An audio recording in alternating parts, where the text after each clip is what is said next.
Ta-da! And welcome to Josef's Model Railway and Toy Room. Thank you so much, as always, for joining me. Just a little bit of housekeeping. You don't need to like, follow, or subscribe to any of the videos that I put out there. Just put them out there where I can. Have a holly jolly great time doing so. Well, we're back to the Petroleum depot, and for most of us, including myself, we must be sick of it by now. We have more videos on the Petroleum depot than any other video on the series at the moment. But rest assured, this will now be the last one you're going to see in quite some time.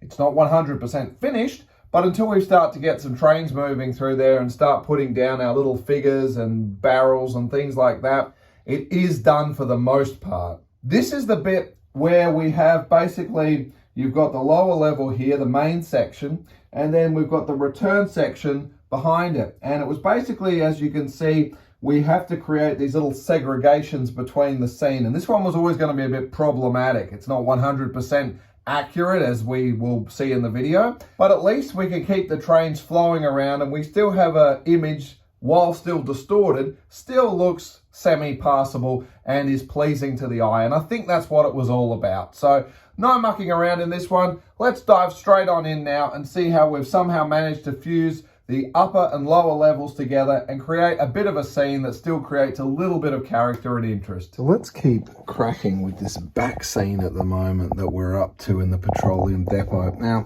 there's a lot of things we could be doing and should be doing, but this is an area I really just want to get done. So what we've just done is removed our additional tanks out from here so we can just sort of do something with the back. It's completely unrealistic at this point, in the sense that those tanks with their aviation lights would be soaring into the sky, and then there's a locomotive higher than that, but it still gives a good appearance and we can do something later. But as you can see, I did just glue a little bit of evergreen I-beam or H-beam back there, did it in a bit of galvanized spray and a little bit of this chooch stonework that is flexible and bent it around. And to get the joints, we're just going to drop down a bit of greenery and that'll hide where they're going to be. I'll talk to you shortly about something we're going to do in these other bits. But in this little bit that's just left here, and I really didn't want to know, we're probably going to have a truck sitting in here and we'll do the bit over the canal with something else. I just want to talk about this bit here. I don't want to get too bogged away, and we're going to do a bit of greenery, which we're going to talk about in a second. I've got a little trick up my sleeve, but I happen to have a spare piece of this chooch flexible stonework. This is exactly the piece it was. This is the size, probably the offcut from what you can see on that back one there. And I said, and look at this. This thing fits in like a glove. I'm tempted if I should even bother gluing it in or not. I mean, that's going to sit there perfectly, and that's exactly within, I'm probably just going to leave it at that size. Leave it there. So I think we're just going to do that and carry on. The reason why I'm pausing, I will glue it in, and this will be the first time I'm using a slightly different adhesive on this. This is the Gorilla Clear Grip. The whole idea is you put a blob where you need it, give it 2 minutes to dry and attach, and it's going to grab super fast, which is kind of what we need in this, and I haven't had one before that grabs that quickly. It's not like a CA where the accelerate I can get in the right spot, so let's try it. As you can see, just a couple of drops there, and just a couple of drops on that back wall, and apparently we just press it on and it'll stick. So good, pretty happy with that. Let's dive into what we're doing above it, because this solution I've come up with I think is rather entertaining. So we're going to have a quick chat about this situation here. As I said, we'll put some greenery to disguise the join. And you can see what I did here. I just attached some of that wall and then glued some things. Now, of course, the wheels are going to pass, so we haven't caused a problem, but it doesn't look all that realistic. We don't have much of a shoulder here, and we're doing the wall next. But this little bit here, and we're going to have some other little bits poking out around here. I've come up with an idea that I think we're going to have a little try with. Now, this is just your standard type of pop stick from a paddle pop or what have you. And I've just painted it in any brown that you like. And I've just given it, if you actually look, you can probably see there's a very slight bend to it because there's a gentle bend here. So I sort of shaped it into that. And the whole idea is we're going to put some of that quick grab glue on it and put it into place. But before we do, we're going to take these bushes in whatever color you like, and we're going to glue them to the front side. And it should give us a nice thing we can attach. So the foliage is sticking out and we don't lose this little gap in between. Will it work? Let's find out, shall we? Right, don't hold your breath on this because I have no idea what's going to happen. But once again, I'm going to use this quick bond glue. I think it might be faster. And the reason is because this type of foliage that we're using is quite springy, and what I find with the PVA is sometimes you have to sort of leave something wedged against it till it dries, and that can be a little frustrating. We don't have a lot of surface to work with here, so we're just going to run a bead of this down and start pressing it on. I will just say one thing about this glue I'm not a big fan of, is its ability that it is exceptionally, once it gets running, it's hard to stop that stringiness. Of course, for any of you that work with adhesives like this, you'll know the top tip is you do want to bang your glue down until you can see the glue drop down and the opening open back up so it's clear with air to come back out again. Otherwise, you will jam your nozzle. You probably can't see it, but it's true. So with this adhesive, they recommend that you really should leave this for 2 minutes before you start applying anything. That's exactly what we're going to do. I must say I really should invest in some gloves when I'm doing this, because I always end up with my hands covered in goodness knows what, and it's just a mess. Some of these adhesives, as most of you are aware, are pretty howdy-dirty. I'm looking for a pretty healthy big one to go on the ends here. One is the top and one is the bottom. This is the top. And regarding the colors we need, I'm sort of using a bit of everything, but mostly the darker sort being near the track. They say to hold it down for about 40 seconds or a minute.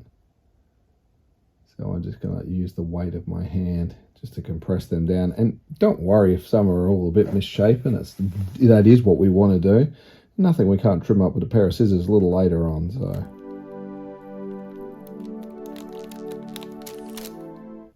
what we'll do is we're going to just leave that to dry in that position at the moment and see what we come up with. All right, what have we ended up with here? Well, that's not too bad, to tell you the truth. We could come back in and do a bit more. So you can see at the top there. As you can see, this was the top because I did paint it, and the other side I kept as white. But let's just slap it on the scene and see if this is an approach we should be using. So the whole idea is you'd literally come in. I was going to glue it in. Now I'm starting to think I might use some magnets or something. But I think if you just sit it up on an edge like that, I've just got it resting there at the moment, and I don't think that's really too bad at all. The other thing I'm thinking I might just do is I'm going to take some dirt. Not our fine dirt that we use everywhere, but the slightly more with the stony sort of stuff, and create a bit of an edging around it. And I think that'll become more evident, particularly on this side where we need to fill in the blanks. In fact, the ballast we're using here is the brown. I didn't do the lip because I wasn't sure what we were going to see. I was probably going to use a bit more, build it up, and maybe use a hedging maybe to give us a bit more of an edge around. But I'm planning something here, so let's keep carrying on. Next, I had some of this from a project I'm going to assume was to do with the fuel depot, but I can't truthfully remember. In fact, I don't remember. And you can see what I've done. I actually scribed out a little piece that we're going to use here. So I put a little block underneath because we're going to fix it into place. And while we're only literally talking about a centimetre or a half, I think you can see it's going to bring it out. Not too much, it won't interfere with our light and the rest of the scene, but enough that when the bridge is sitting here, look, we still get great clearance with the train, even if I just mount it straight up. But I wanted to just give a little bit of a balance away and take a bit more from it. So it'll just step back a little bit and just look a little more pleasing to the eye. At least that's what this plan of attack is. The other thing is, I think it might be easier to landscape and get this part ready with our bridge and then attach it in one hit as opposed to trying to layer on the way out. So you can see we've just taken that styrene to create a bit of a bottom there. Now we're just going to come in with the glue and lay the top bit. Now I probably will think of a million reasons why I should have painted this before. We're going to trim it down as we go here. This isn't the glue I want to be using for this bit. Again, we have to wait 2 minutes before we can attach it. So as you can see, it's just a pop stick based in that XF7 red paint, taped up, and then instead of the flat yellow that we usually use, just trying a different shade here because I quite like this shade out of the bottle. Not to say it's going to work on this, but if you're wondering, it is the Vallejo and it is Amarillo Mate. Well, as you can see, this isn't going too badly at the moment. But before we do carry on, and I've put the spirit level on it, and I know it's just because of where the glue sits. It may not look even. It is even. Don't panic. I've got the bubble to tell me so. But let us now get some wash onto it. News is with this one, it actually has a grey already in it, so we don't have to keep doing our black and white for this one. Now, it's just the usual procedure. That's just some wet water that I squirted in there. It's got the dishwashing liquid. I need it to break up the surface tension because you can probably see that it's beating on the top. Remember, this part we're doing now is only about getting the mortar in between our bricks. There's no right or wrong how you put this on. Just get this on as quick and as fast as you can, and then you can get on to the next step. And I'm not using a big brush because all my others that I use for this sort of stuff, just the cheap ones that come with these kits that are usually a bit broader than what we're using now, have snapped or are no longer. That's pretty good actually, considering they wouldn't even be worth 3 cents. And they've been going for about 3 years now. I've said this on many occasions, you never quite know when you're going to have that perfect camera shot in the most bizarre angle, and you'd hate for it to be like, and you'd hate to see a section that wasn't unpainted when you can't contort your body to get back into that position again. I don't need to do this back wall here, but I am just going to add just a little bit of texture on it. And unlike the rest of the brickwork, we won't be painting that off. That will just be there, dry, and soften it down just a fraction. Yes, we come across the top tiles because I want that mortar in there. While it's drying, there's no reason we can't get started with doing the top.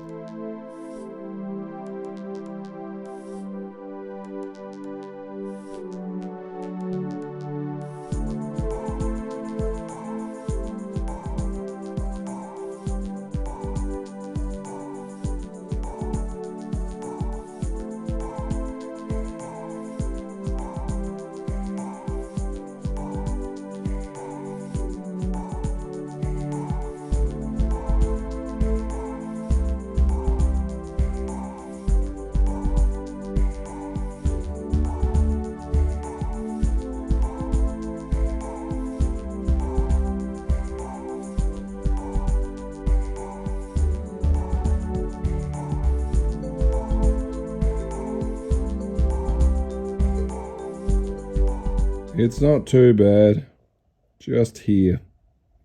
Have to be in the middle. I knew it when the tape went down, something wasn't right there, but that's okay.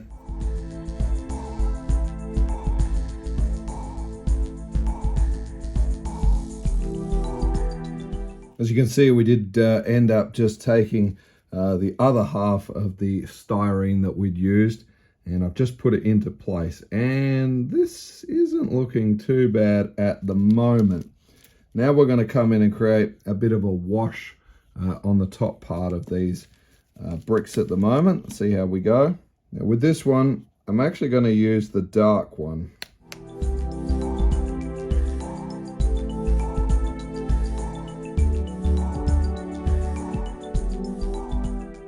Just going to tidy it up now. You can probably see a little bit of the glue that's come through there, and I have accidentally scratched it here. So I think what we're going to do there is take a little bit of glue.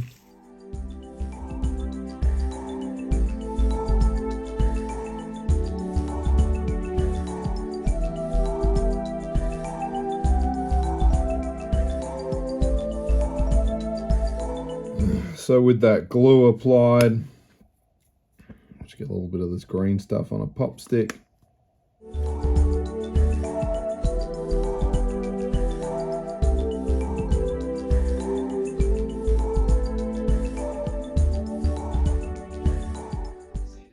So I think this looks pretty all right to me.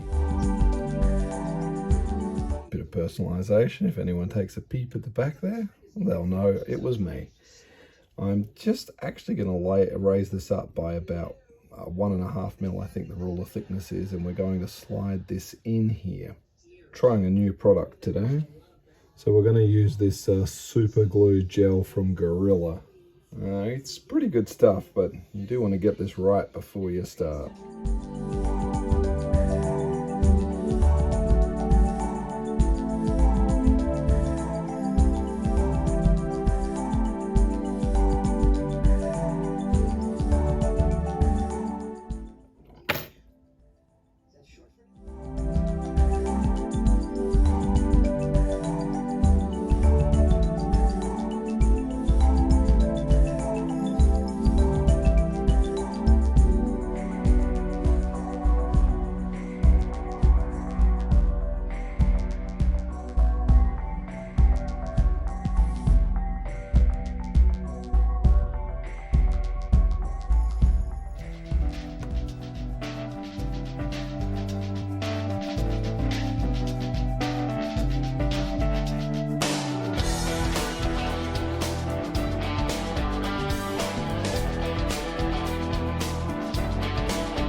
Well, girls and boys, ladies and gentlemen, you do indeed know what time it is, and that is we do need to say goodbye because it is the end of the video. But look, I really do hope you've enjoyed seeing what we've managed to come up with. Yeah, of course it's not perfect, but at least with the Smith's Chips operation in the background there, and then dropping down to the Petroleum depot, a little bit of greenery, and I think making up invisible space like we did by attaching those bushes and shrubs to the outside and attaching it means we still create usable room and still looks quite good even regarding where the ballast sits. But as always, please do stay safe, and I will look forward to seeing you in the next one. Toodles!